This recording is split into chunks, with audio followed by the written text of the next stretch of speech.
everyone, and thanks for joining us here in Qingdao. I'm Elaine Reyes, joined by my colleague Hung Peng, and we're here to talk about SCO and youth. So we have two students with us today. We have Dmitry from Russia, and we also have Nazar from Tajikistan. Thank you so much for joining us. Thank you very much. So much. Before I forget, we have 5 platforms which are live streaming this at the same time. We have Facebook, we have Twitter, we have YouTube, and Weibo, and also CGTN app. Just follow us on whatever platform that you can get access to, and we'll see what's going to happen in the next 30 minutes. And tell all your friends, too. We're live right now. You know, the first thing that we were thinking about to ask you guys is, you know, why China? What made you guys decide to study there? What first piqued your interest in spending time here? Dmitry, we'll start with you. Yeah, I mean, I've always been interested in Chinese culture. Just, I guess it came from my, background growing up in the States. I saw, had many Chinese people living nearby, and so I always had this interest in China as if it's this faraway place with magical looking temples and kung fu masters. But after arriving in China, obviously all these impressions that I had about it before, I realized it's not actually what you think it is. And so over time, when I grew up and eventually went to college, I decided that I need to learn the language of a country that has a huge role in just in the world, because my major is and has been international relations, and so as we've seen, China is a booming economy, and its role in the global stage has just been growing and growing. One question I'm really curious is that when we talk about coming to China, normally people choose to go to Beijing or Shanghai, these first-tier cities, these huge metropolitan cities. But why did you choose Qingdao? Well, is it because it's beautiful? It has, Qingdao. That's definitely part of it. That's one of the main reasons why I like the city. But the main reason is actually because I'm a dual diploma student between 2 universities, Russian one in Moscow, and Shandong University, which used to be based in Jinan, and that's actually the first city I visited when I was in China. I stayed there for a year and was learning Chinese there. And now they've opened a brand new campus outside of Qingdao. It's called the Shandong University Qingdao campus, and so that's why I'm here, basically. Yeah. What about Nazar? Yes, before I didn't know about China. I knew, but when I watched some movies about Chinese, just kung fu, Chinese kung fu, about Jackie Chan, if you know, and Jet Li. Yes, kung fu. Yes. So I watched these Chinese movies. After that, when I was just in high school, when I was graduating, I didn't decide yet. So one of my friends said that let's go to China and learn Chinese. I said, okay. At that time I didn't think about that. Just I wanted. Then he said. Then I back home and asked my parents, can I go to China? They said, okay, you can study Chinese, but first you have to learn Chinese in our country, in Tajikistan. After that, you can go there to China. So when you did decide to move here, when you moved here, you had this perception of what you thought China was. How has that changed, and what have you seen during your time here that changed that perception to what it is now? Yes, when I was 2013 in Jilin province, I know about China, I had some experience about China, but the second time last year, when I came to China, it was so another country, I think, especially Qingdao, because I didn't know about Qingdao. When I came to Qingdao, I knew that, yes, it's a developing country. I wanted to be here. Yeah. Yes, it's also Confucius. Yes, Confucius hometown. Yes. So that's why I think it is the most important part of China. And what about you, Dmitry? Your perception before China and now that you've lived here for some time?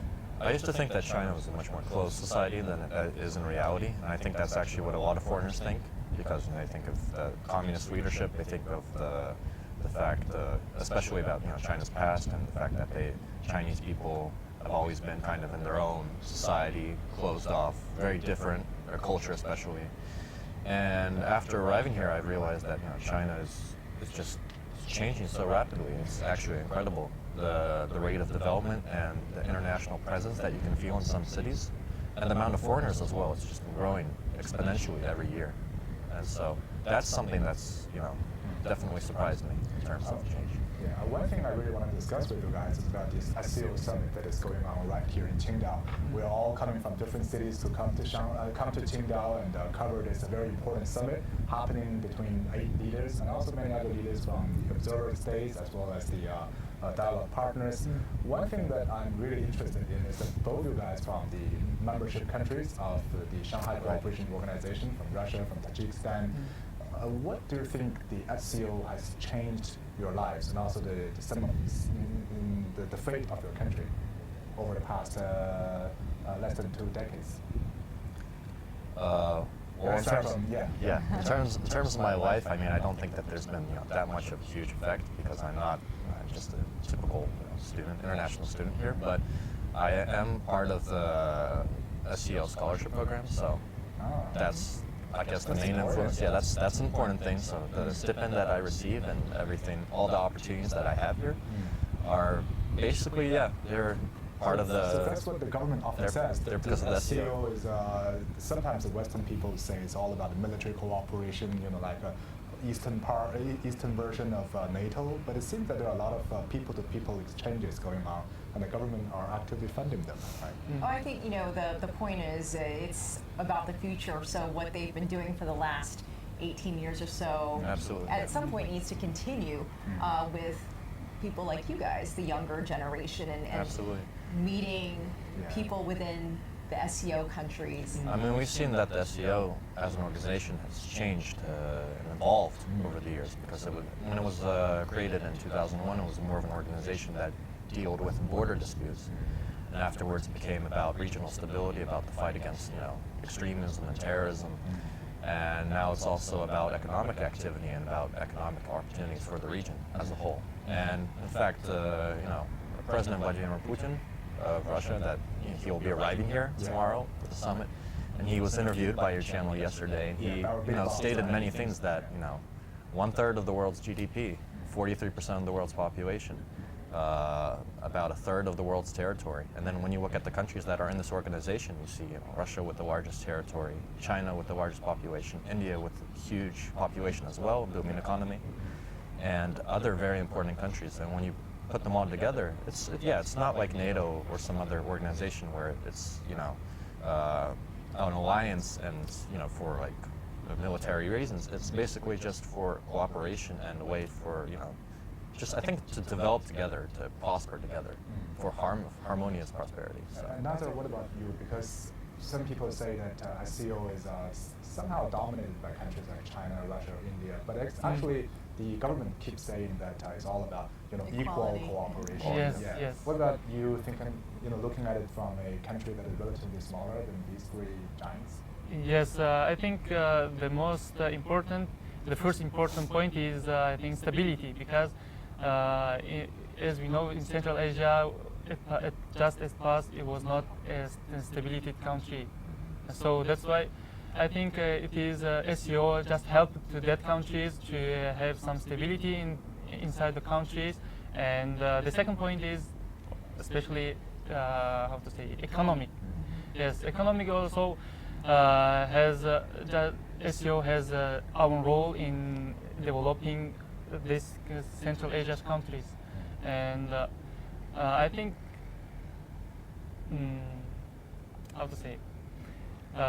we have just right now we have the opportunity to come to China and get some scholarship and study in China to improve our lives.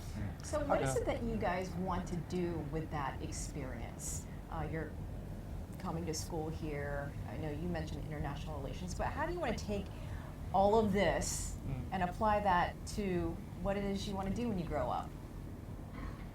Well, in my case, I come from a kind of a multi, I guess, ethnic, kind of a global background, I guess, more than one country. And so I've always been interested in just how countries deal with each other. So I've always had this interest, in international organizations. Obviously, the golden standard being the United Nations, the UN. See what happens. I'll try to give it my best shot. But any international organization would be a great interest to me. And tell us quickly, for those who don't know, your background, how many languages you speak? Because this is important. So yeah, Yeah. I speak Russian and English as my two native languages, and I can speak Spanish and Chinese as well. And then I think the Chinese I've is also near native began to already. learn Korean as well. Yeah, you said it is Chinese. Yeah, is we very were good. talking a lot in Chinese. Actually, the three of us were talking in Chinese for Yeah. a lot of content just now. And Yeah, on the phone and we I were can- basically. Yeah, and I can tell you that the Chinese are already nearly native. Yeah. So a lot of things that they really learn from China and also from their language courses, not only in China but also in their own countries, right? Nasser, what do you want to do when you? Yes, I'm something traditional guy because I just when I graduate my master degree, I will go to my country and I wish that I will just be some diplomat and strengthen between not only with China but also with other countries, members of SCO countries. I want to make some agreements and something like. That's very ambitious. Just like what these guys are going to be doing here this weekend, Yes. right? We Yes. might see you at a future SEO summit somewhere. Yes, next time, yeah, when we're covering meetings like Maybe this, the perhaps next we need summit, to yes. try to find you to get more interviews. Yes, especially. Yeah, and also if we think about this, SCO is, as we said, started from dealing with border conflicts and then dealing with stability, security, fighting against terrorism. Actually, if we think back for a few years, like in 2013, 2014, we were actually covering a lot of news together. I constantly flew to Xinjiang. And actually, the Xinjiang is in northwestern part of China, and it's bordering a lot of countries, including Russia, and Russia, also Kazakhstan. Tajikistan, yeah, and Pakistan, Afghanistan, all these STAN countries. And it's I gotta say that it's kind of a restive region where the insurgents of terrorists from the Middle East try to infiltrate into China and also into Central Asian countries and launch a lot of terrorist attacks. Actually, back in 2013, I was every time, I'm the one who always traveled to Xinjiang. I always receive phone call from my boss saying that another terrorist attack is happening there. Just go and cover it. And then Again. you are the one Yep, in DC. yeah, I know. I'm who's- always yeah, who furious keeps- again. Yeah, it's Hanpeng again, telling us what happened, and then I say it's an atrocity, it's tragic, many people died. But what happened is that since 2015, I rarely travel there. And sometimes, even if I'm going there, it's all about Belt and Road. There's almost a zero terrorist attacks happening in Xinjiang since 2015, 2016. I think that's some of the things that the SCO is really contributing to the regional stability, and also not only to Xinjiang, but also to Central Asian countries. Right? Is there any personal feelings or personal experience of that? In your I think it's one of the main the main issues for SEO was in past because the main point was that creating SEO was just stability in China, not only in China, in Central Asia as well. So, but the first main point was especially Xinjiang to stability this place. After that, just that Central Asian countries. Have you traveled to Xinjiang yet, you guys? No. I was there. Yeah, Are you you've were been there? there. Yes, What were I've your been there. impressions? What is the year you traveled there? I didn't travel there. I just stayed for 2 years. For Not for 2 days. 2 days. Yes, Ah. 2 days. What's your impression? Just I walked some streets. That's all. Just then back to airport and fly to my country. Yeah, And- I think one interesting thing is that back in 2013, 2014, whenever I'm going there, my families and friends would give me a call saying that have a safe trip. That's the only thing they told me. But over the past few years, in 2015, 2016, they would tell me to eat more barbecues and bring some souvenirs there. Yeah. So we can see that the They perception. have good barbecue there. Yes, the perception, sense of security of people in Xinjiang and also in Central Asia are changing. But what about the fight against terrorism in Russia? Is SCO contributing to Russia, or is the other way around? Russia is contributing to the. I think all these countries they contribute to each other because they're sharing very classified intelligence information about terrorists, and so this is a great example of just countries cooperating with each other. But Russia in itself, is a huge country and it has a very large amount of experience when it comes to terrorism, especially when you look at Russia in the 90s and the North Caucasus region and Chechen War and just the numerous amounts of terrorist attacks that have happened in Russia over the years. Russia does have this very large experience when it comes to dealing with terrorism. Tell us more about And that. What so- are some of the experience? I mean, just in terms, of like the anti-terrorist operations that they have against, in the North Caucasus region, And then we have, Russian troops in Syria as well. And so I think that's one of the things that Russia contributes the most to Central Asian countries, because we are very interested in, not just interested, but we want that region to be stable as well, because it's, the countries that border Russia. Yeah. And we understand that if there are conflicts in that region, they can easily spill over into our borders. Yeah. And that's why I think the SCO is so necessary, and China understands this, is because in order for One Belt, One Road to be successful, you need to have a stable region. You need to have stable Xinjiang autonomous region. You need to have stable Central Asia and stable Russia as well. In other words, this is the backbone of One Belt, One Road. I think, Go ahead. I think just one more thing I need to add. I think one reason many Chinese people like your president, Vladimir Putin, is that he did have a lot of very tough words and very tough policies. Yeah, he's been very, very tough on terrorism since the very beginning. Yeah. In fact, even before he was president, he was head of the FSB organization, and so he was against terrorism from the very beginning. Yes, I remember he said something about, it's not my job to decide whether these terrorists can go to heaven, but my job is to send them to heaven. Some tough words like this. Chinese people really like that. Yeah. What do you guys hope to see in the future from all of this happening here as these member countries work together? I mean, what do you hope for your countries, and what do you hope to see given everything that's happening in the world today? It's okay. I want to say that after this summit and the next summits will be just between China and Tajikistan, and also with other countries will be some agreements, maybe multilateral and bilateral agreements. It will improve just their development very well, and there should be some organizations which can just with Tajikistan, or just very hope that Chinese or another countries just go together there and invest and make some, how to say, enterprises there. Business. What about Yes, you? business. Yeah. What about you? I think just the main thing is mutual prosperity. That's the most important thing for all these countries. And the second thing is just solving disputes and working together. We see India and Pakistan have joined the organization. That makes it much more global, because we have Chinese and Russian as the official languages, and now I guess we have to add English, because India is the largest English-speaking country in the world. Yes. And so I think the SCO can also be used as an instrument, and finding a way for these countries to sit down and speak together, and because we all know that silly politicians always cause problems with each other in different countries around the world. But this organization can be an example of countries working together and fixing their disputes, fixing their problems, and just working together. Yeah. One point I want to add is that if we really compare the ambitions and also the goals of SCO with NATO, because many Westerners would like to compare them together, saying that this is the Eastern version, the Oriental version of NATO, a military alliance, targeting against either the U.S. or the West.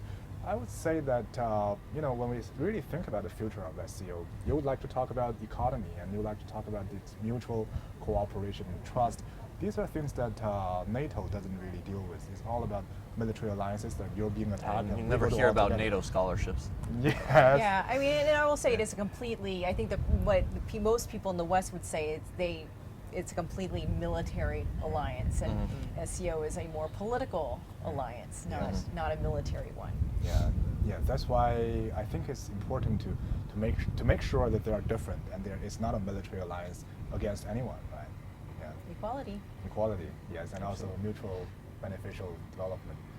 Yes, all members. Yes, and one thing that really came up last year was that President Xi talked about this youth initiative of finding more opportunities for students from SCO countries, from Central Asia, from Russia, and now from India and Pakistan after they joined SCO last year. So you guys actually were interested in China and came to China long before this initiative. Do you think this new initiative will somehow change your own future and also change the future of younger generations from your countries? Will they be more interested and take advantage of maybe Absolutely, some of we these need, opportunities? absolutely. I think we as young professionals, young students, we need to take advantage of all the opportunities given to us. So, yes, I hope so, definitely. Yes, me as well. I think it will just maybe right now there is no some for us for me there is no so much effects, but in future the influence of SEO may be It may be much greater than it is now because, as we have seen, the organization itself has evolved substantially. And I mean, how long has it been? 16, 17 years? Yes, It's been yes, existing since since 2001. 2001, So, yes. exactly. So the next generation, they might be dealing with completely different issues, completely different member countries as well. Yes. So You guys were very young when the SEO first began. Very, Yeah. very young. Yes. Yeah. I was actually quite young at the time too. Yeah, we're not going to talk about me. Yeah. So yeah, a lot of memories, a lot of experience. I remember that I was still a middle school student when I was being tested about which are the countries that are joining SCO back in the year 2001, and now we are having the real faces of students and youngsters from SCO countries coming to China and talking together, and perhaps in the future working together. That's just so. A lot of interesting things are happening over the past decade. And as this Absolutely. organization continues to grow over the years, we'll have to see what happens in the next Yeah. 17, 18 years. Yeah. You guys will be in the summits running things. yes, we hope. hope so. I heard you worked as volunteers. Yeah. Yeah. I was lucky enough to have the opportunity to work as a volunteer for the SEO back in 2015. Wow. And the pre-summit meetings, they were in Moscow. So it was back when the summit was in Ufa, the Russian city of Ufa. And we also had the BRICS summit there as well, around the same time. It was around, I think, May and June of 2015. And I was a transport logistics coordinator. So I had to deal with, organizing transport of all these delegates and ambassadors arriving at the hotels that we were working at. And so, yeah, it was a great experience actually, because that was the first time I was able to use Chinese professionally outside of my university, because before then I was only studying it. And it was a big breakthrough for me in that regard. And then, other than that, I just got to see how the organization works. So, yeah, it was a great experience. Yes. And you? Any experience with SEO? No, I don't have any experience, but I hope that I like in SEO one thing that it makes not only 2 or maybe some 3 countries, it makes just all of these members develop together and have a good life. Yes. That's a great way to end things. Yes. Nazar, Dmitry, thank you guys so much for joining us. Yeah, thank you for having us. Thank you very much to invite us. Thank you. And perhaps next few days, after we finish all the work, we can go and find some place to have Qingdao beers together. Also the Okay, why seafood. not? Yeah, you need Yeah. to try the Qingdao beer in the bags. It's definitely something worth Yeah, trying. Qingdao beer. Yeah, It's you on the know, wish We you have know great list. more- seafood as well. Yeah, to know more about Qingdao than us now, after so many years, studying here. Yeah. That's Okay. true. Thank you guys. Thank you Well, very thank much. you. Bye and- everyone. Thanks for watching. Goodbye. Goodbye.